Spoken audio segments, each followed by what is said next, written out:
सा नाज़रीन किराम, अब लोगों को कुछ ना कुछ यकीन आने लगा है कि इलेक्शन हो रहे हैं।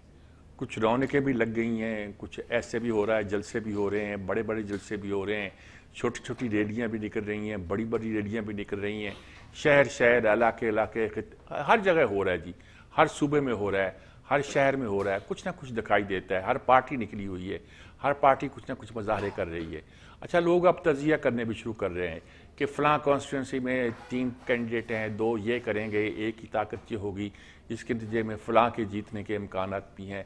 नामा नगार होते हैं, हमारे कॉरस्पॉन्डेंट होते हैं, कुछ तजिया नगार होते हैं, सबकी बस अब दुकान चमक रही है, हमारी भी चमक रही है। इस लिहाज से हम कहा जाए तो हम भी अपनी अपनी राय देते हैं। लेकिन ये बहुत इम्पॉर्टेंट बात है कि इस वक्त कुछ ना कुछ इलेक्शन के हवाले से बात आगे बढ़ रही है। आज सुप्रीम कोर्ट ने भी एक फ़ैसला दे दिया है और कह दिया है कि वो 3 लोग, जिनकी 7 लोग शायद गालबन है, जिनको इलेक्शन लड़ने की जो ख्याल था कि पहले रिजेक्ट हुए थे, उनको इजाज़त दे दी गई है। इससे क्या वो इवन प्लेइंग फील्ड के कुछ कहते थे, उसके सिलसिले में शायद कुछ एक पॉजिटिव एहसास भी पैदा होना शुरू हो गया है। क्या नक्शा बनता दिखाई देता है, क्या सूरत हाल नज़र आती है आने वाले दिनों में, पार्टियों की पोजीशन क्या होगी, इलेक्शन की सूरत हाल क्या होगी, इलेक्शन के बाद के रिजल्ट क्या होंगे, सारी वो नुक्ता नज़र है जो लोगों के सामने लोग जानना चाहते हैं और मालूम करना चाहते हैं कि हमारा मुस्तकबिल क्या होगा, हम कहाँ खड़े हैं।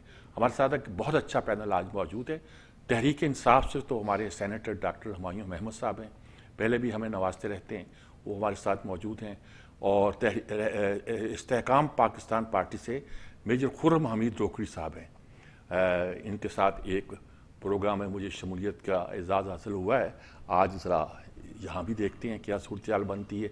रफ़ीक रजवाना साहब जी गवर्नर रहे हैं, पंजाब के मुस्लिम लीग नून के रहनुमा है, और ये भी मौजूद है हमारे साथ। और सलमान आबद साहब, last bard of the east, हमारे तजिया नगार, ये यहाँ हमारे साथ स्टूडियो में मौजूद होंगे हमारी मदद के लिए। सलमान आबद साहब, आप भी शुरू कीजिएगा। मैं हमारे 3 सियासतदान का है मौजूद हैं, आप क्या इस वक्त नक्शा क्या देखते हैं इलेक्शन का, कुछ बनती फजा देखते हैं? देखिए, बहुत देर की मेहरबा आते आते ये जो अब आखिरी दिनों में इंतखाबी मुहिम का मोमेंटम बनना शुरू हुआ है, काश ये पहले बनता, ताकि एक पूरा भरपूर रवायती जो हमारा इलेक्शन का मोमेंटम है वो हमें देखने को मिलता। हम सियासी जमातों की मोबिलाइजेशन देखते और सबसे बढ़कर हम सियासी जमातों के जो मैनिफेस्टोज हैं उनका एनालिसिस कर पाते। अभी नून का कल या परसों आने वाला है और पीपल्स पार्टी का भी सिद्दीकी साहब कह रहे हैं आ रहा है जी, और पीपल्स पार्टी का भी सिर्फ 10 पॉइंट एजेंडा है, अभी उनका भी मैनिफेस्टो नहीं आया, वो भी नारे हैं। तो इस लिहाज से मैं समझता हूं कि एक अच्छी बात है। और ये जो एक अनसर्टेनिटी थी अबाउट इलेक्शन, कि इलेक्शन हो रहे हैं नहीं हो रहे हैं, हम उसकी तरफ भी आगे बढ़ रहे हैं। लेकिन अब एक सवाल जो बुनियादी नोयत का पैदा हो गया ना, वो ये है, ये इलेक्शन हो जाएगा, अल्लाह करे कि पुरअमन भी हो और बेहतरीन तरीके से इलेक्शन हो जाए। लेकिन इस इलेक्शन के बाद का जो सिनेरियो है, जो पोस्ट इलेक्शन सिनेरियो है, जिससे मैं जरा मुस्तरब हूं जी, उसके बारे में मेरी फिक्रमंदी ज्यादा है। उसकी वजह यह है, अगर मैं लफ्ज अगर इस्तेमाल कर रहा हूं, अगर एक कोलिशन टाइप हुकूमत बननी है और कमजोर हुकूमत बननी है, और जिस तरह से पिछले 5-6 दिनों में कहा जा रहा है कि आजाद उम्मीदवार को फौकियत हासिल होगी कि वो तय करेंगे कि किसी हुकूमत बननी है, पीपल्स पार्टी की या PMLN की, और जो PTI के आजाद अराकीन होंगे, क्या वो बतौर PTI अपने आप को मेंटेन रख सकेंगे या उसमें भी तोड़ फोड़ होगी। और उसके नतीजे में फिर जो हुकूमत बनेगी, मीर साहब, लग ऐसे रहा है कि वो बड़ी, जिसे कहते हैं ना, पैरालाइज्ड किस्म की हुकूमत होगी, कोई बहुत स्ट्रांग हुकूमत नहीं बन सकेगी। ठीक है। और इसका इशारा नवाज शरीफ साहब ने भी किया अपनी तकरीरों में कि हमें एक मजबूत हुकूमत दरकार है फ्यूचर के कॉन्टेक्स्ट में।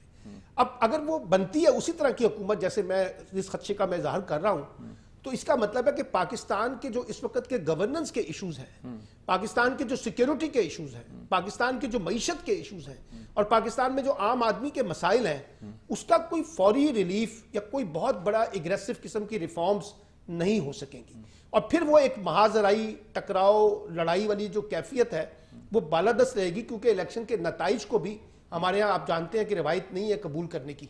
तो अगर एक इलेक्शन के बाद फिर एक नारा ये लग गया कि हम इस इलेक्शन के और दरिया का सामना है वो जो है ना, तो फिर वो एक और सिनेरियो डेवलप हो जाएगा। अब डिपेंड करता है कि जो पार्टियां इलेक्शन जीत कर आए वो पॉलिटिकल मैच्योरिटी का मुजाहरा करें, लोगों को इंगेज करें, सियासी जमातों में इख्तलाफात को दुश्मनी में तब्दील ना करें, एक इकोनॉमिक चार्टर एक पॉलिटिकल चार्टर निकलकर सामने आए और उसकी बुनियाद पे कोई वे फॉरवर्ड तलाश कर लिया जाए तो हम आगे बढ़ सकते हैं। और अगर हमने वही मुकाबलाबाजी करनी है तो फिर मुझे लगता है कि मसाइल ज्यादा बालादस्त बढ़ जाएंगे। जी रफीक रजवाना साहब, मैं आपसे पूछता हूं क्योंकि उन्होंने बातें वैसी कर दी हैं। एक तो आपकी अपनी पार्टी को कैसे देख रहे हैं? लोग कह रहे हैं कि मुस्लिम लीग आ रही है, हुकूमत आ रही है, नवाज शरीफ वज़ीर आज़म बन रहा है, कुछ लोग इससे चिढ़ रहे हैं, कुछ ताने दे रहे हैं, कुछ कह रहे हैं जी लाडरे हो गए हैं, कुछ बात बन के आ गई है, कुछ कह रहे थे मैदान में क्यों निकल रहे, आप कह रहे हैं जी निकल आए हैं, आप कह रहे हैं मंशूर क्यों नहीं आ रहा, बहुत सी बातें कर रहे हैं। एक तो सीधी बात ये है, और आपकी अंडरस्टैंडिंग अगर हुई तो क्या ये कोलिशन की जो बात कर रहे हैं पोस्ट इलेक्शन सिनेरियो, आपका इस पूरी सूरत हाल पर क्या तज़िया है? जी मेरी सब बात यह है कि हमारे पाकिस्तान की सियासत जब से मीडिया की आज़ादी माशाल्लाह हुई है और चैनल्स पे बड़ी गुफ्तगू होती है, जी तो अब उसमें वक्त के साथ साथ मफरूजों पे बड़ी चल रही है। ठीक है जी। अब सुप्रीम कोर्ट में कोई केस चल रहा है, मसलन कल मैं एक सुन रहा था, वो अपना जो गवाहों पे क्रॉस एग्जामिनेशन हो रहा है साइफर केस में, जी तो उसके ऊपर मैं शायद जियो के प्रोग्राम में सुन रहा था, रिपोर्ट कार्ड में या कहीं सुन रहा था, तो उस पर गवाहों की जो क्रॉस एग्जामिनेशन और उनकी जो एविडेंस थी उस पर बड़ी लंबी इफ एंड बट्स की गुफ्तगू हो रही थी कि उन्होंने ये कहा तो फिर ये क्या होगा, फिर वो क्या होगा। तो इसको मैं कहता हूँ it amounts to preempting the process of justice.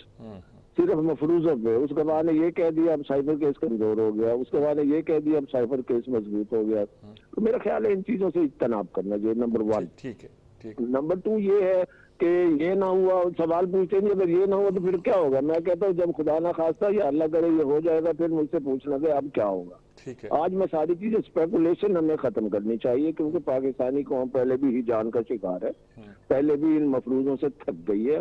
और इसमें जो इलेक्शन के ना होने की एक सोच थी ना जी, उसके पीछे एक बैकग्राउंड है। ठीक है जी, बैकग्राउंड ये है कि अदम एतमाद के बाद अगर लीडर ऑफ द अपोजिशन के तौर पे खान साहब पार्लियामेंट में बैठ जाते और एहतजाजी सियासत उस तरह की ना करते और अपने मेंबरान को मुस्ताफी होने का ना कहते, जितने मेंबरान मुस्ताफी हुए हैं उनको कॉन्फिडेंस दिया था अवाम ने, उनके हल्के के लोगों ने, उनके हल्के के वोटर्स ने। ठीक है, अब वो अपने वोटर्स ने जिन्होंने एतमाद दिया, या तो 10-20 जलसे जाके अपने हल्कों में करते कि जिस तरह से आप कहे आपने मुझे एतमाद से नवाजा था, you had reposed confidence in me as a candidate and I was chosen elected, क्या मैं इस्तीफा दे दूं, आपके एतमाद को नुकसान तो और ठेस तो नहीं पहुंचेगी।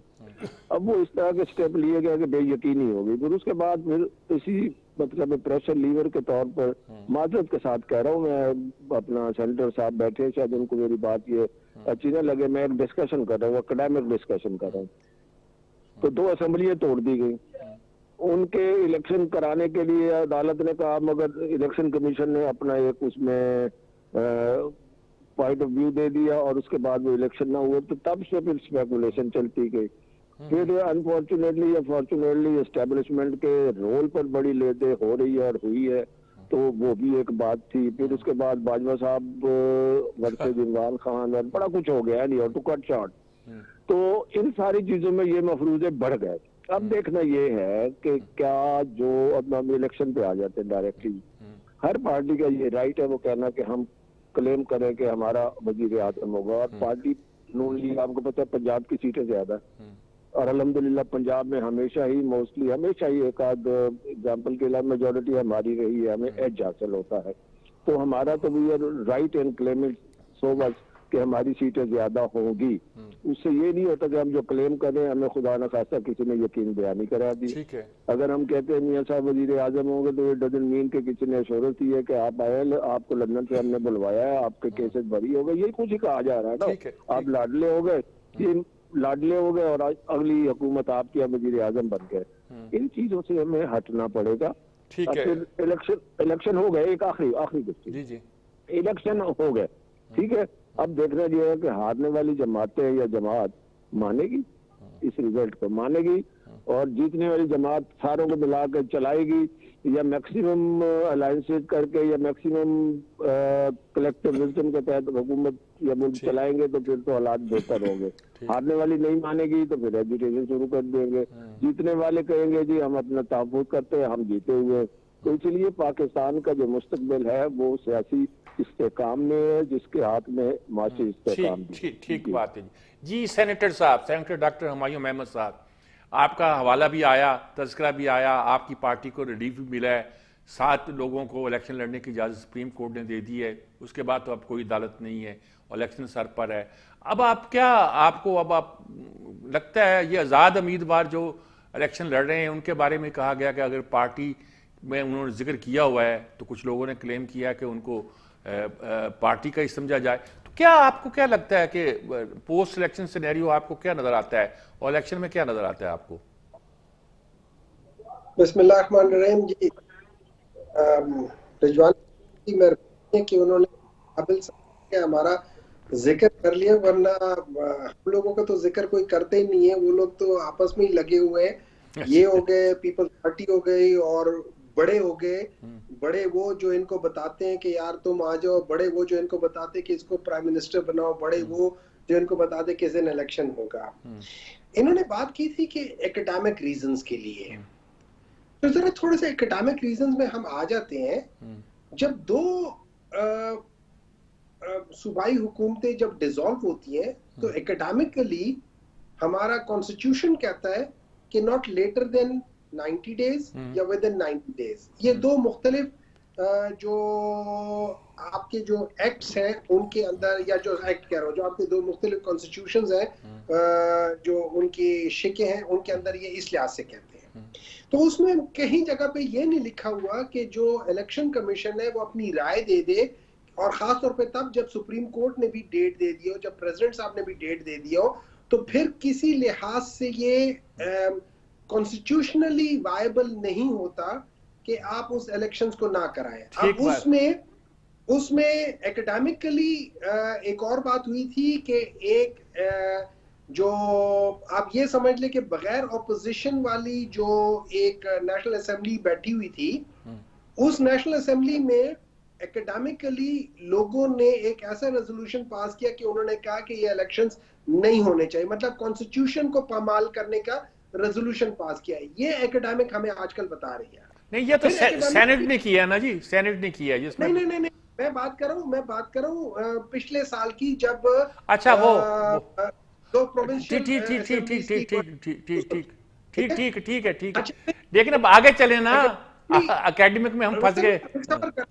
मैं वो कहते हैं ना, अभी मैं वो इन्होंने एकेडमिक की बात की तो मैं जरा एकेडमिक के लिए बात चीजें क्लियर करना चाहता हूँ। अच्छा ठीक है। फिर उसके लिए ये भी हुआ था कि उन्होंने कहा गया था कि जी वो इलेक्शंस जिनको उसको जो इलेक्शन कमीशन ने कहा कि हम इलेक्शन नहीं कराना चाहिए, तो उस वक्त की जो आप कैबिनेट थी, उस कैबिनेट ने टोटल एंडोर्स किया, और अकॉर्डिंग टू कॉन्स्टिट्यूशन आर्टिकल 220 के ये सारे बाउंड है इलेक्शन कमीशन को हर वो चीज देने के लिए कि इलेक्शन हो जाए। इन्होंने कहा, किसी ने कहा मेरे पास पैसे नहीं है, किसी ने कहा मेरे पास सिक्योरिटी नहीं है, तो इन सारों ने मिलके एकेडमिक्स का भी सत्यानाश किया, कॉन्स्टिट्यूशन को भी सत्यानाश किया, और आगे बढ़ गए। अब बात आ जाती है कि और ये याद रखें अब क्या होगा सर, एक बात रखे एकेडमिकली, नेक्स्ट बात ये आ जाती है, सुप्रीम कोर्ट के एक बेंच ने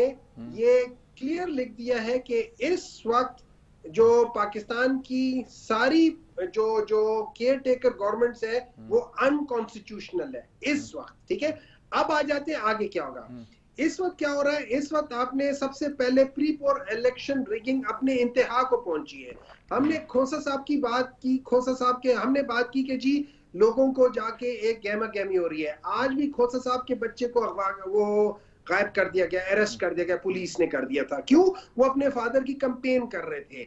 आज भी अगर आपने देखा है मुल्तान में से जावेद हाशमी साहब के बच्चे को कल परसों उन्होंने वो कर दिया था, गायब कर दिया था। ठीक है, फिर उसको वहां से उसके आज भी केपी में, आज भी पंजाब में, आज भी सिंध में, आज भी बलूचिस्तान में, जहां जहां पीटीआई है वहां वहां इन लोगों ने जो अनकॉन्स्टिट्यूशनल काम किए, नॉन डेमोक्रेटिक काम किए, वो स्टार्ट होते हैं पहले कैंडिडेट को अगवा करो, फिर उसके पेपर छीनो। मतलब ये है महमद सेंटर साहब के आपके ख्याल में आपको इलेक्शन लड़ने का फेयर मौका नहीं दिया जा रहा, यही कहना चाह रहे हैं ना आप अभी? फिर अब अगली बहस पर हम बाद में करते हैं। नहीं, मुझे एक बात बताए, मुझे ये कहने की जरूरत है। अच्छा, और ये सब कुछ किस लिए हो रहा है मैं वो भी बता देता हूँ। सब कुछ इसलिए हो रहा है कि हमने देखा है कि पिछले कोई 4-5 महीने पहले हुकूमत ने ये डिसाइड किया कि एक स्पेशल चाइल्ड को बाहर से व्हील चेयर पे लाया जाए। वो बेचारा इतना घबराया हुआ, वो बात अब वो बात तो यही तो बातें आपकी हैं जो सूरत को। अच्छा ठीक है, मुझे एक बात आप लोग सब हमें कहते हैं कि डॉक्टर साहब आपकी पार्टी जो है ना वो लोगों को चोर और वो कहती है, ये डाकू कहती है। मुझे बात बताएं, आज बिलावल ने क्या कहा है? बिलावल ने यही कहा ना कि गली गली में शोर है, मियां नवाज शरीफ चोर है, यही कहा ना बिलावल ने मुल्तान में। चहेता हो गया, बिलावल चहेता हो गया। अच्छा ठीक है, आपकी बात बहुत क्लियर आ गई, लेकिन मैं चाहता था कि आगे चलते।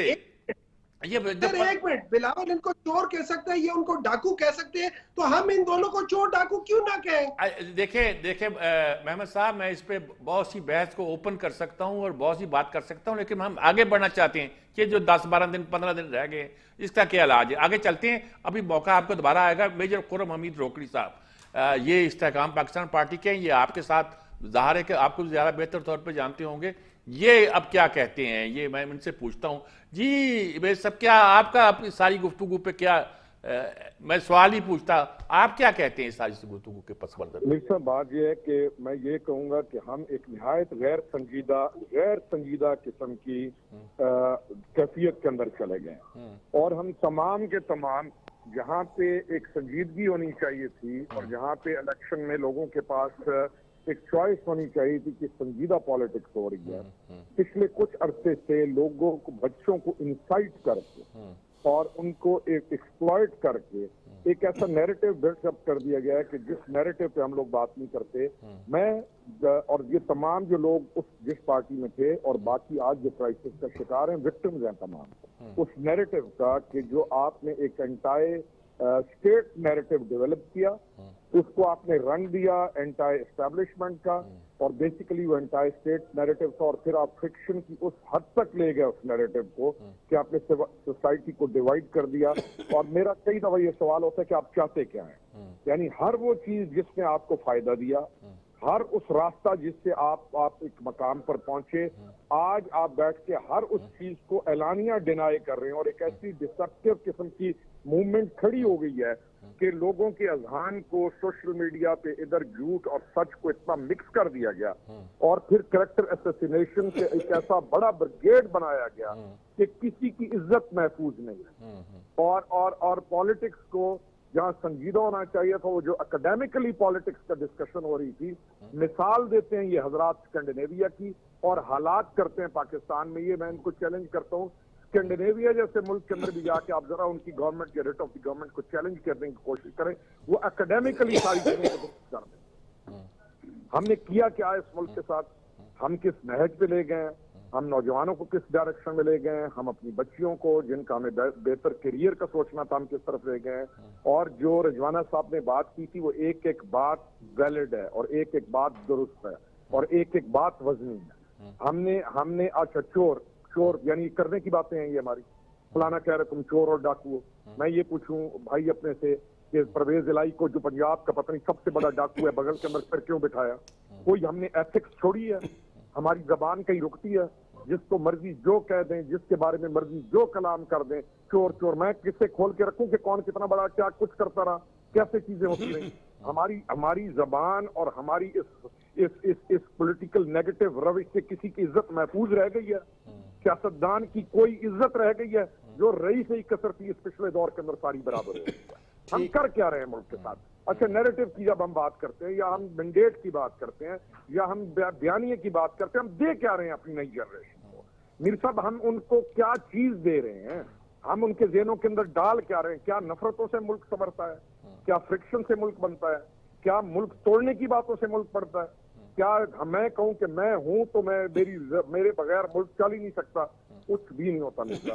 मुल्क चलेगा, डायरेक्शन भी ठीक रहेगी, और हमें इस वक्त सिंसेरिटी के साथ इंसैनिटी को खत्म करने की जरूरत है और अपने बच्चों के फ्यूचर को सोचने की। ठीक बात है, ठीक है, और यही हम कर रहे हैं जी। नाज़िका में एक वक्फा लेते हैं। बड़ी उम्दा बहस हुई है और हर पहलू के साथ बहस हुई है, इसीलिए मैंने सलमान आबद साहब का आगाज किया था ताकि एक पोलिटिकल डिस्कोर्स जो है वो बाद में पैदा हो, पहले एक बुनियाद जो गुफ्तगू की है वो पैदा हो जाए। अब आप सुन रहे हैं, सब ठीक कह रहे होंगे, सिर्फ हम ही झूठे होंगे, हम जिन्होंने वोट डालना है, हमें जिन्होंने क़यादत मुंतखब करनी है, हम जो इस इंतजार में है कि इस मुल्क का मुकद्दर बदले, शायद हम ही झूठे होंगे।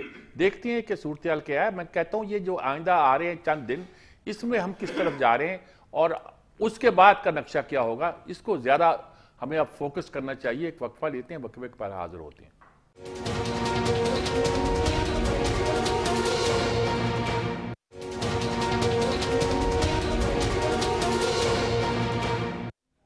जी नाज़रीन कराम, हम गुफ्तगू सुनी आपने जी, हर पार्टी का मौक़िफ़ भी सुना, और ये हमारे पार्टिसिपेंट सारे के सारे जो है ना अपने अपने नुक्ता नज़र के लिहाज से टॉप मोस्ट हैसियत रखते हैं और बहुत खुल के बात करते हैं। सलमान आबद साहब, मैंने आपको, अब आप इस पूरे कुछ निकालें, इस पूरे कैफियत में कैसे अब आगे बढ़ेंगे? मैं चाहता ये हूँ कि आज क्या तारीख है, चंद दिन तो रह गए इंतखाब में।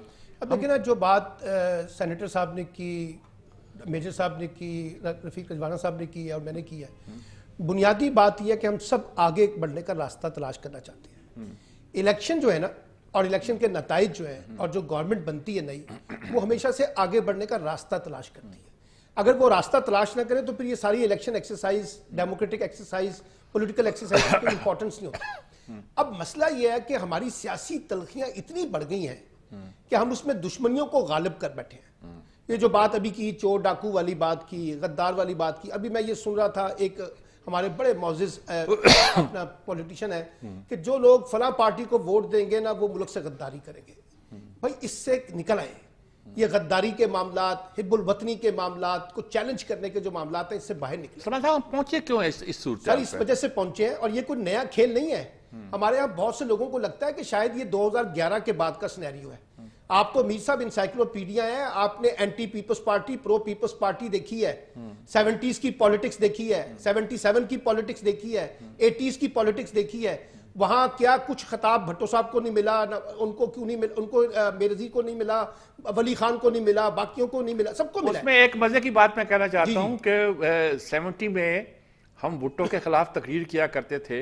हम कोई छुपाने की बात नहीं है, कोई हमारा छुपा हुआ माजी नहीं है, और किया करते थे कि भुट्टो ने कहा था कि मैंने जब शेर ने हाथी को मार कर आया तो कीड़े मकोड़े उसको खाने आ गए। तो खुद को वो शेर कहता था, अयूब खान को वो हाथी कहता था, और शेर होने पे फख्र करता था। आज बलावर शेर को तीर के निशाने में हर जमाने में। ये मैं कह रहा हूँ, ये जो पोलेमिक्स है, ये पॉलिटिकल स्कोर छोड़ दें। मिसाल के तौर पे मैं आपको एक मिसाल देता हूँ। आज बीबीसी ने एक बड़ी अच्छी रिपोर्ट लिखी है। इस वक्त वो बिलावल साहब कह रहे हैं कि 300 यूनिट बिजली जो है वो मैं माफ करूंगा। मरियम कह रही है कि हम 200 यूनिट माफ करेंगे। हमजा साहब कहते हैं कि हम 300 करेंगे। इस्तेकामे पाकिस्तान पार्टी कहती है हम 300 करेंगे। आप इन चारों को बुला लें और जरा तरीकाकार बता दें कि किस तरह से बिजली के यूनिट माफ करेंगे। जितने भी इकोनॉमिक्स एक्सपर्ट हैं, जितने भी बिजली के शोबे के एक्सपर्ट्स हैं, सबकी रिपोर्ट्स का वो तस्करा आज की बीबीसी रिपोर्ट में है, जो सब डिनाई कर रहे हैं कि जहां 750 रुपए गर्दिशी कर्जा वो इस वक्त बिजली के तनाजुर में है, ये कैसे मुमकिन है। अब हमारी कैंपेन जो है उसमें जज्बातियत है, उसमें वादे हैं, उसमें दावे हैं, उसमें ख्वाब हैं, लेकिन जमीनी हकाइक जो है वो बड़े मुख्तलिफ हैं। अब जमीनी हकाइक को दुरुस्त करने के लिए जो बात अभी मेजर साहब ने भी की है, बिल्कुल ठीक बात की है कि भाई बात यह है कि आप सबको बैठना पड़ेगा, सिर्फ पॉलिटिकल क्लास को नहीं बैठना पड़ेगा, आपकी इस्टेब्लिशमेंट को भी बैठना पड़ेगा, आपकी जुडिशरी को भी बैठना पड़ेगा। मैं आपके प्रोग्रामों में कहता हूं ये स्टेट क्राइसिस है, सबको बैठना पड़ेगा, ये स्टेट क्राइसिस है। अगर आपने इससे बाहर निकलना है तो अपने अपने पॉलिटिकल स्कोर एक दूसरे पे छोड़ दें और उससे बाहर निकलकर कोई आगे बढ़ने का कोई रोड मैप बना ले, 5 साल का, 10 साल का, 15 साल का, कि हमने कैसे इकोनॉमी को लेके चलना है, कैसे सिक्योरिटी को लेके चलना है, कैसे गवर्नेंस को इंप्रूव करना है।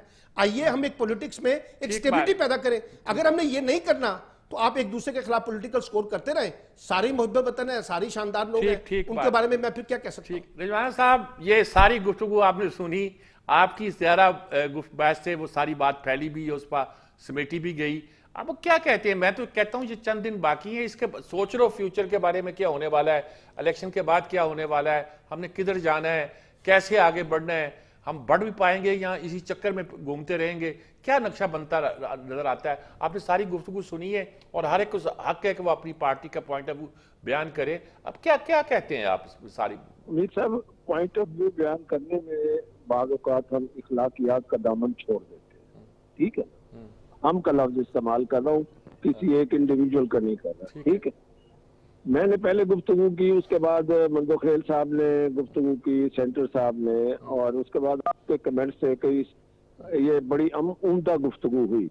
तो मुझे इससे वो जैसे डिसेंटिंग नोट, इख्तलाफी नोट होता है, मैं मतलब बड़ा मोहतात तरीके से गुजारिश कर रहा हूँ, मुझे इख्तलाफी नोट मेरा लिख लें कि चोर, डाकू, स्पेशल चाइल्ड, व्हील चेयर पे, इसकी बजाय कोई और भी अल्फाज आप तो माशाल्लाह ठीक अदीब भी हैं, शायर भी हैं, सारा कुछ है। आप कोई नए लफ्ज तो नहीं है, डिक्शनरी भरी पड़ी है, इससे बेहतर लफ्ज भी आ सकते थे, ठीक है।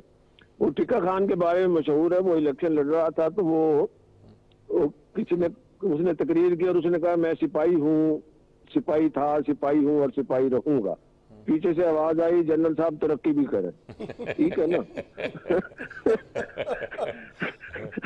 तो अब बात ये है, हमें तरक्की तो हमने खैर तनज़ली इतनी हो गई है कि तरक्की तो बड़ी दूर की बात है। उस तनज़ली की गहराई में जो है ना, अथाह गहराइयों में जो हम गए हुए हैं, मैं फिर कह रहा हूँ, हम कह रहा हूँ, मैं किसी एक पार्टी को किसी बंदे को नहीं कह रहा।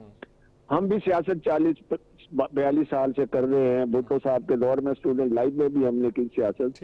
इखलाकी गिरावट जो पिछले 5 सालों में देखी है हमने, इतनी नहीं देखी थी, ठीक है ना। ये भी कह रहे थे कि भुट्टो साहब के दौर में वली खान को क्या कहा, फलां को क्या कहा, आपने कहा, मगर वो भी नामुनासिब अल्फाज उन औकात में इस्तेमाल होते थे, हम स्टूडेंट थे। इस तरह के नामुनासिब अल्फाज, इस तरह की डिक्शनरी की लुग़त, ये सारी चीजें नहीं थी। अब मैं एक बतौर एक कॉमन सिटीजन के तौर पे कहता हूँ, हमारी गुफ्तगू सामीन सुन रहे होते हैं, या आप और मैं डिस्कशन अपने लिए तो कम करते हैं, जो हमारे नाजरीन सुन रहे होते हैं, आपके चैनल को देख रहे होते हैं, आपकी गुफ्तगू सुन रहे होते हैं, हमें उनको कोई मैसेज कन्वे करना चाहिए। अगर हम उसको हर वक्त हम इसी तरह से कहें वो चोर, हर सुनने वाला अपनी अपनी माइंड सेट से डिवाइडेड है पार्टियों के दरमियान। तो हमें ऐसी गुफ्तगू करनी चाहिए कि मैं अब एकेडमिक की बात की तो एकेडमिक की बात इतनी लंबी हो गई, तो बात यह है हमें कोई रास्ता निकालना चाहिए। हाँ, रास्ता निकालना चाहिए। हम इस प्रोग्राम में आते हैं, हमें कोई जो है ना वो लाइट इन द टनल वाली, टनल में फंसे हुए हैं, अंधेरी टनल में फंसे हुए हैं। ठीक बात। और बात यह है कि इस वक्त जो इकोनॉमी के बारे में, जो मंसूर के बारे में क्लेम किए जा रहे हैं, हम सॉरी जी, मैं अपने गैरिजन क्लब में बैठा हूँ, जिम के बाद तो बाहर दूर दोस्त बैठे, शोर है। अच्छा, तो हम अपने उस माइंड सेट में घुसे हुए हैं। अगर हम पढ़े लिखे लोग एक माइंड सेट में ही रहेंगे तो फिर अपने नाज़रीन को हम क्या कहें कि जहाँ से हम चले थे टिक्का खान की तरह वहीं खड़े रहेंगे हम। तो बात ये है, मेरी गुजारिश ये है, कम ऑन, आपको याद होगा मियाँ शहबाज शरीफ ने पार्लियामेंट में कहा था, ये इसलिए नहीं कह रहा कि मियाँ शहबाज शरीफ हमारे पार्टी के सदर हैं, उन्होंने as leader of the opposition Khan साहब को कहा था आइए बैठ के एक मिसाक मईशत कहते हैं। वहां भी उन्होंने कहा कि हम चोरों से हाथ नहीं मिलाएंगे। तालिबान से मिला लिया, चोरों से ना मिलाया। अब देख ले, मिला लेते चोरों से हाथ तो शायद ना वो जेल में होते, ना ये हालात मुल्क के होते, मुल्क आगे चल रहा होता। अब चोरों को भी साफ कर दिया अदालत ने। अब अल्लाह करे कि खान साहब जिन मुकदमात का सामना कर रहे हैं, मैं इसके बारे में ज्यादा नहीं कहता, उन्हें इंसाफ मिले। ठीक है जी, ठीक बात। आगे चले, हम मुल्क की बात करें, ठीक बात है जी, प्रैक्टिकल बात करें। बिल्कुल ठीक बात है सेनेटर साहब, ये बात तो ठीक है, मैं भी आपसे यही कह रहा था कि आगे चलें। और ये इस पर रिजवाना साहब ने बात की है कि हम क्यों एक दूसरे के खिलाफ सख्त, उन्होंने हम का लफ्ज इस्तेमाल किया, ये ख्याल रहे, सख्त लफ्ज इस्तेमाल करें, कोई नरम लफ्ज इस्तेमाल करके आगे बढ़ने की कोशिश करें। हमारे सलमान आबू साहब कहते हैं कोई मुफाहमत का रास्ता तलाश करें, पार्टियां ही नहीं बल्कि स्टेक होल्डर, सारे स्टेक होल्डर जिसमें सब शामिल हो जाते हैं। क्या कहेंगे आप? अच्छा सर, इस तरह है कि मैं बिल्कुल बड़े अदब के साथ, और मैं इंडिविजुअली बात नहीं कर रहा हूँ, मैं आई नो रिजवाना साहब has always been very fair, बहुत अच्छे तरीके से बात करते हैं, और बात दफा मुझे जब इनके साथ होता हूँ मेरे ऊपर एक मॉरल प्रेशर होता है कि जो मैं कहना चाहता हूँ वो शायद मैं उस तरीके से बात दफा जरा सख्त हो जाती है बात। लेकिन इन्होंने बात की कि पिछले 5 साल में जो पॉलिटिक्स में मॉरल वैल्यूज बहुत कम हो गए, तो मैं थोड़ा सा वो, जब हम हिस्ट्री में जाते हैं तो मैं सोचता हूँ कि जब जहाज में से जब वो तस्वीरें गिरवाई थी तो वो तो पिछले 5 साल में नहीं हुआ था ना, जब माँ बेटी को। फिर आप बाजी पे जा रहे हैं, अब आगे नहीं बढ़ सकते। एक मिनट नहीं, मुझे कोई इतराज नहीं, आप गुफ्तगू जो करना चाहें करें, लेकिन मैं कहता हूँ आगे नहीं बढ़ सकते। एक मिनट है, मैं एक मिनट, देखिए इस तरह होता है, मैं आपको एक बात बताता हूँ। आप माजी जब आप रेफरेंस देते हैं पिछले 5 साल का, और आप कहते हैं 5 साल में, और आप चाहे वो हम की बात करते हैं, लेकिन उस रेफरेंस में एक पार्टी को मेनली मतलब डिफाइन किया जा रहा है, कहा नहीं जा रहा। तो मैं भी माजी में जाते हुए कह रहा हूँ कि ये सारी चीजें पिछले 5 साल की नहीं है, ये पिछले 35 साल की हैं। मतलब जिन लोगों ने नाम रखे थे पीली टैक्सी, जिन लोगों ने नाम रखे थे ट्रॉली ट्रैक्टर, जिन लोगों ने नाम लिख रखे थे मौलाना डीजल, ये कोई भी पिछले 5 साल वाले पॉलिटिक्स वाले नहीं है। ये सारे वो है जो 1996 से पहले से पॉलिटिक्स कर रहे हैं। तो अनफॉर्चुनेटली पॉलिटिक्स में पैसा जो चलना शुरू हुआ है, चाहे वो छांगा मांगा में हो, और अभी इलेक्शन के बाद उसकी एक और नजर आई। चले सेंटर साहब, आपने सारी बात माजी पे कर दी, अब आगे बढ़ना है, क्योंकि मेरा वक्त भी तो उतना ही होता है ना, महदूद। आप मेरी बात सुनो, आगे क्या हो, इलेक्शंस के बाद आपकी क्या फिक्र हो रही है कि ये लोग आप उसको संभाल पाएंगे कि नहीं संभाल पाएंगे?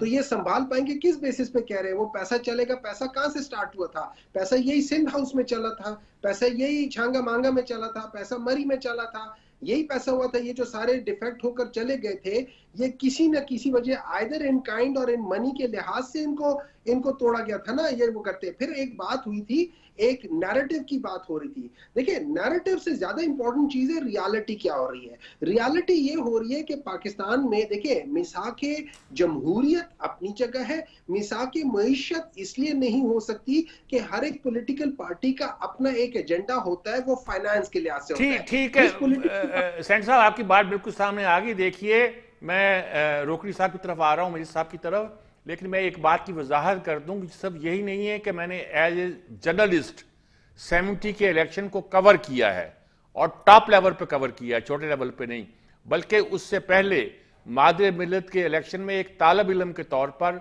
मादर मिलत की हमायत में और अयूब खान की मुखालफत में बाकायदा हिस्सा लिया है, गांव-गांव जाकर उसकी कैंपेन की है। इसी सारी तारीख मेरे सामने, कोई छुपी बात नहीं है। मैं कहता हूं आगे बढ़ो जी। रोकड़ी साहब, मेरे साहब क्या कहते हैं आप? सर मैं आपके जो इलेक्शन है ना सर, मैंने नेशनल लेवल की पॉलिटिक्स से मैं तो फोकस कर गया हूँ हमारे जो इलाकाई पॉलिटिक्स है। ठीक है, मेरे लिए मेरे अपने इलाके का कंसर्न बहुत ज्यादा है। मेरे लिए ये है कि नहरें बह रही हैं, यानी हमारा मियावाली जो है, यहाँ से जहाँ से दरिया सिंध निकल रहा है, हैरानगी ये होती है कि अभी तक हम इस कश्मकश में हैं कि क्या बिजली भी हम प्रोड्यूस कर सकते हैं कि नहीं। सर, आपके प्रोग्राम के तौर जिस दिन हम अपना पावर सेक्टर ठीक कर लिया, और जिस दिन हमने जो कार्टेल्स हैं उनसे पावर सेक्टर को निकाल लिया, और जिस दिन हमने हराम खाना बंद कर दिया, और जिस दिन हमने बड़ी बड़ी डील्स के अंदर बड़े बड़े नोट कमाने बंद कर दिए, आपकी बिजली कोई इशू नहीं है, आपके पास हर चीज वाफिर है। जिस मुल्क में दरिया सिंध जैसे दरिया हो, और आप ये देखें कि मैं मियावाली का रहने वाला हूँ, दरिया सिंध मेरे जिले से गुजर रहा है, सबसे बड़ी नहर मेरे जिले से गुजर रही है। 70% जो ज़रूरी रकबा है मेरे मियावाली का, उसको नहर का पानी नहीं लगता।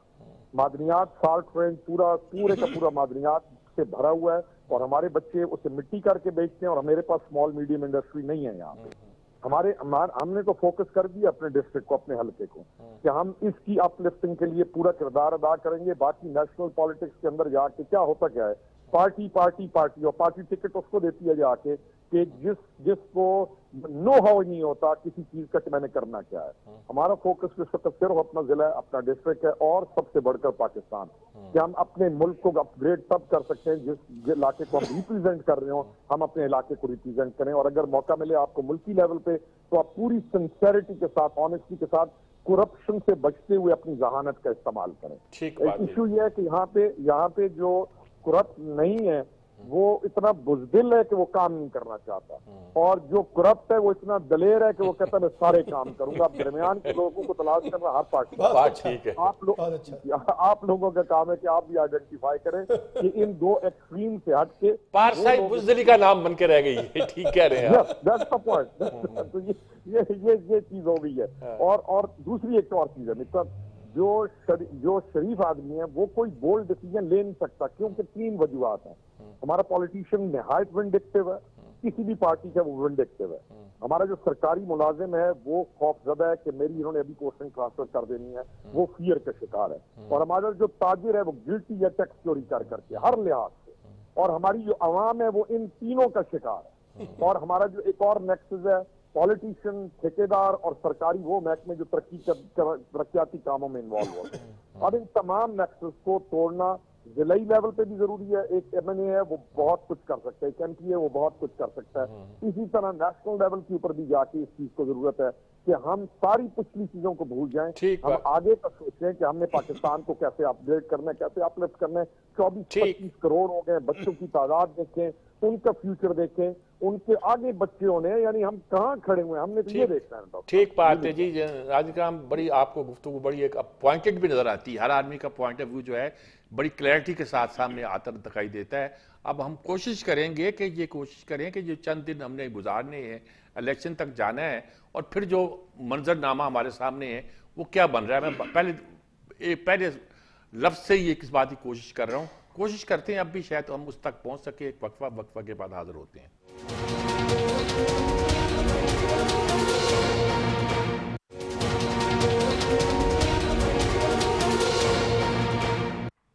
जी नाज़रीन कराम, मैंने इस बार सलमान आबद साहब को ज़रा संभाल के रखा है कि आखिर मैं इनकी राय लूँ।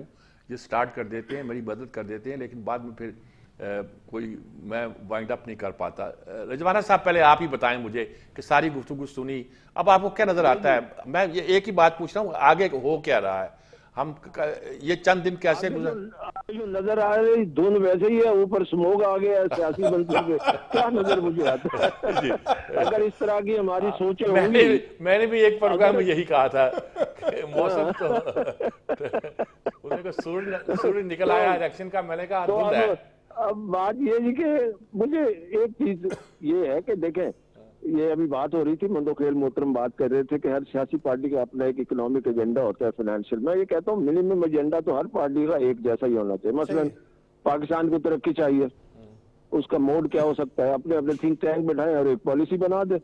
एजुकेशन की पॉलिसी चाहिए, थिंक टैंक बनाए, अपनी अपनी पार्टियों के एक कंसेंसस बना ले। पाकिस्तान की एक्सपोर्ट बढ़ानी है, पाकिस्तान, मैं ये समझता हूँ कि पाकिस्तान के जो, मैं स्टूडेंट ऑफ इकोनॉमिक्स भी हूँ, मास्टर की और इकोनॉमिक्स से NFC कॉलेज लाहौर से। बात ये है मेरे साहब, आप मोहतरम में मेरी आपसे न्याजमंदी है कि पाकिस्तान के जो इकोनॉमिक इशू है ना वो बहुत सीरियस है, ठीक है। ठीक बात। तो वो एक है, तो मिसाल पंजाबी की है कि पाकिस्तान के एक इकोनॉमिक इशू बड़े सीरियस है, ऊपर से हम सियासत में लड़ाई झगड़ा कर रहे हैं, दस्तों गिरेबान है, ठीक है जी। तो वो एक सराइकी की पंजाबी की मिसाल है कि पहले किचड़ सी तो भेड़ा ने पेशाब कर देता, ठीक है।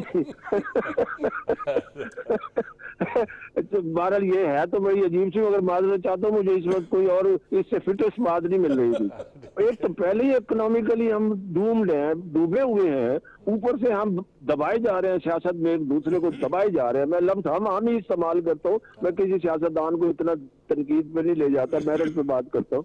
तो हम इस तरह दबाते रहेंगे, इकॉनमी कहाँ ठीक होगी?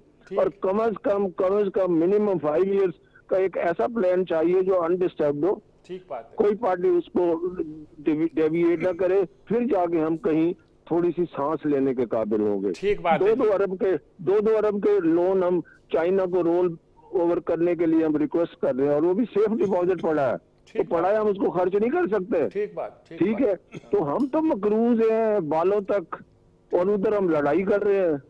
तो इस लड़ाई से क्या मिलेगा? देखें, बात यह है कि हमें सेल्फलेस होना पड़ेगा। वो महातीर से किसी ने पूछा ना कि जी आपने मलेशिया को कैसे तरक्की दी, उसने कहा जिस दिन मैं इलेक्ट हुआ उसके बाद मैंने अपने आप को माइनस कर दिया। अब हमें मैं से हम होना पड़ेगा, आई से वी होना पड़ेगा। ठीक बात है जी। हाँ, हमारे महमूद साहब, ये बात तो हम भी कोई इस तरह लाइट मूड में आगे बढ़ सकते हैं कि नहीं, यही रुके रहेंगे? देखिए जी, एक शर्त है कि जैसे आपने बाकी लोगों को बगैर इंटरप्शन के 4 मिनट बोलने के दिया है, और आप मुझे आधे मिनट में इंटरप्ट कर देते और 1.5 मिनट से ज्यादा बोलने नहीं देते। देखा, अगर आप ये गुफ्तगू ना करें और अपनी बात कर लें तो ज्यादा अच्छा होगा, वरना 4 मिनट तो आप इसमें लगा देंगे। मैं तो नहीं रोकता।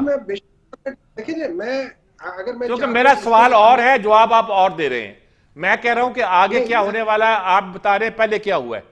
फर्क तो है ना जी। अगर आप मुझे बोलने नहीं देंगे, मैं बोलने की जरूरत ही नहीं है मुझे। नहीं, आप बोले, बिल्कुल बोले, खुल के बोले आप। तो फिर आई रिक्वेस्ट यू के इंटरप्ट नहीं करेंगे। अच्छा, नहीं, आप बोले तो सही भाई, आप बोले सही। आप चुप रहे सर, आप मुझे बोलने दें, ठीक है। अब मैं आपको एक बात बताता हूँ। आपने बात की कि आपने जो मादरे मिल्लत के टाइम पे भी आपने जगह जगह गांव में जाके उनके लिए कैंपेन की। आपने ये भी बताया कि आपने भुट्टो के जमाने में भी आपने वो किया। मैं आपको एक चीज बताता हूँ, हम लोग पाकिस्तान फंसा हुआ कहाँ है।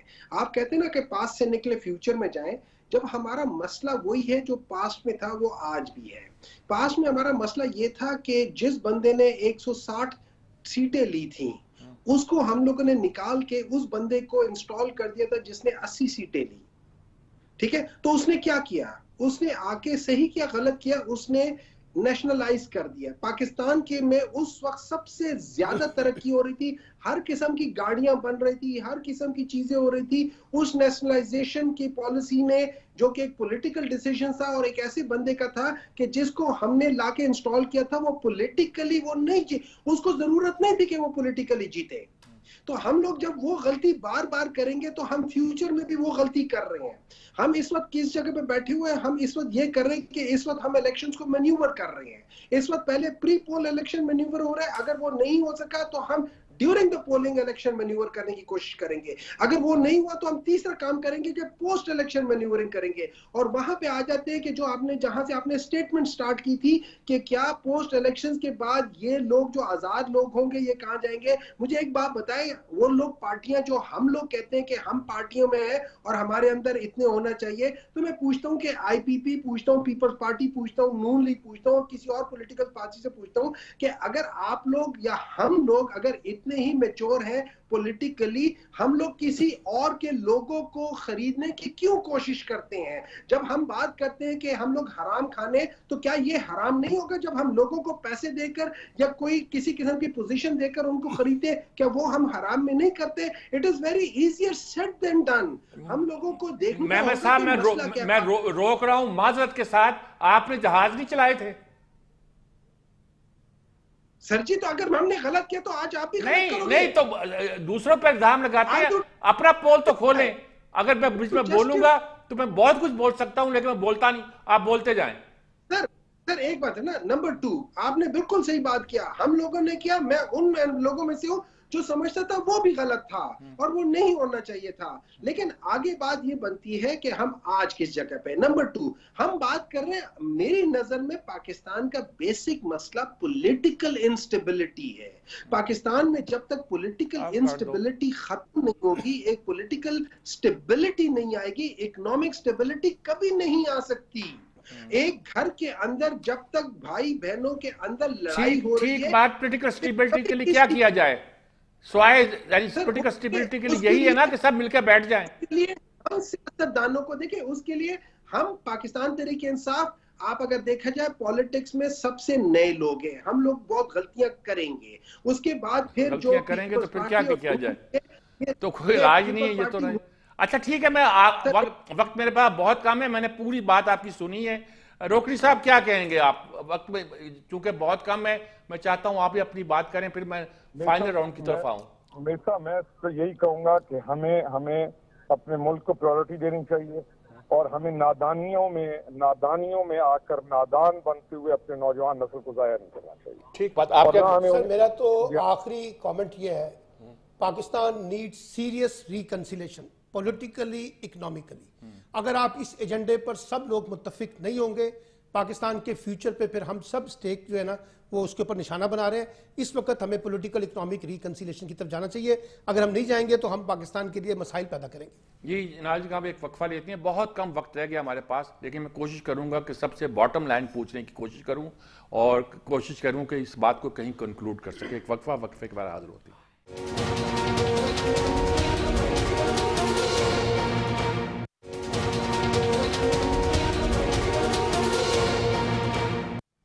जी नाज़िर कराम, मैंने अर्ज किया ना बहुत ही कम वक्त है आखिर में। डॉक्टर हुमायूं अहमद साहब, सबसे पहले मैं आप ही से पूछता हूं कि बॉटम लाइन क्या होगी आपकी, आप क्या कहना चाहेंगे? बहुत कम वक्त है। बॉटम लाइन सिर्फ एक चीज है, बॉटम लाइन पाकिस्तान में पॉलिटिकल, वो इंसाफ के साथ क्यों नहीं हुआ था, पॉलिटिकल इंजीनियरिंग में वो चीज नहीं होनी चाहिए। Let the political parties do their homework, let them win, let them lose। और अगर अवाम उनको देती है, मैंडेट देती है, उनको देना चाहिए। अगर अवाम मैंडेट नहीं देती, ना दे। लेकिन बिल्कुल मैं इस बात से एग्री करता हूँ, जो सलमान साहब भी कह रहे हैं, मैं उससे भी एग्री करता हूँ। लेकिन उससे ज्यादा बड़ी बात, पाकिस्तान आज तक नहीं आगे बढ़ा क्योंकि पाकिस्तान में पॉलिटिकल मैन्यूवरिंग होती है। ठीक बात आपकी, आप कहते हैं पॉलिटिकल मैन्यूवरिंग होती है या पॉलिटिकल मैन्यूवरिंग नहीं होनी चाहिए, बिल्कुल ठीक कह रहे हैं आप। रिजवाना साहब, आप क्या कहेंगे? बॉटम लाइन की आपकी क्या होगी? मेरी बॉटम लाइन ये है कि सारी पॉलिटिकल पार्टियां बैठे, ठीक है, और उस फोर्स को जिसको इशारतन कहते हैं इन्होंने ये किया उन्होंने ये किया, उससे डायलॉग करें, ठीक है, और पॉलिटिकल इंटरेस्ट और नेशनल इंटरेस्ट को बैठा के उनके साथ डायलॉग करके हर कोई अपने दायरा कार में रहे। ठीक है। और इक़्तिदार तो सारों ने देख लिया और सारों ने इक़्तिदार के मजे चख के और फिर उसके दूसरे कड़वे मजे भी चखे हुए। ठीक बात है। कुछ चख रहे हैं तो अब और क्या चाहिए। और मैंने फिर कहा कि अना को छोड़ें, एक दूसरे को नीचा बड़ा दिखा लिया, सब मिलकर बैठ जाए जी, नेशनल इंटरेस्ट वाले भी और पॉलिटिकल इंटरेस्ट वाले भी। जी रोकनी साहब, आप क्या कहते हैं जी? वक्त मैं सर ये कहूंगा कि फिर बार बार कि हमें संजीदगी की जरूरत है और हम पॉलिटिकल पार्टीज अपना एहतिसाब करें और हम खुद अपनी पॉलिटिकल पार्टीज को मजबूत करते हुए दुरुस्त बंदों को मकाम पर लेके आए ताकि हम किसी भी ऐसी सिमत से बच सकें। पाकिस्तान को हम प्रायोरिटी देना शुरू कर दें पाकिस्तान को, और इकोनॉमी और लॉ एंड ऑर्डर दो चीजें आपके पास, आप ठीक करेंगे पाकिस्तान में इन्वेस्टमेंट आना शुरू हो जाएगी, लोग खुशहाल हो जाएंगे और ये बदमाशियां खत्म हो जाएंगी। ठीक बात जी। सलमान अब्बास साहब, मीर साहब, नए रूल्स ऑफ गेम्स चाहिए। पाकिस्तान की नेशनल सिक्योरिटी, पाकिस्तान की पॉलिटिकल स्टेबिलिटी, पाकिस्तान की इकोनॉमिक स्टेबिलिटी और पाकिस्तान में इंस्टीट्यूशन बिल्डिंग जहां आइन और कानून की हुक्मरानी हो, इसके ऊपर मुझे लगता है अब एक ऐसा वक्त आ गया जहां हमें नए रूल्स ऑफ गेम्स तय करने पड़ेंगे। मौजूदा रूल्स ऑफ गेम्स जो है ना उसने हमारे लिए बड़े मसाइल पैदा करती है। जी नाज़रीन कराम, हमारी सारी गुफ्तगू सुनी, मैं इस पर कोई रिमार्क्स नहीं देता, सारी बात आपने खुद सुन ली, फैसला आप खुद कर सकते हैं। अल्लाह करे हम जो फैसला भी करें वो पाकिस्तान के लिए बेहतर हो और हम सही क़यादत को चुन सकें और सब लोग उस क़यादत को तस्लीम भी कर लें। इजाज़त चाहता हूँ, अल्लाह हाफिज़।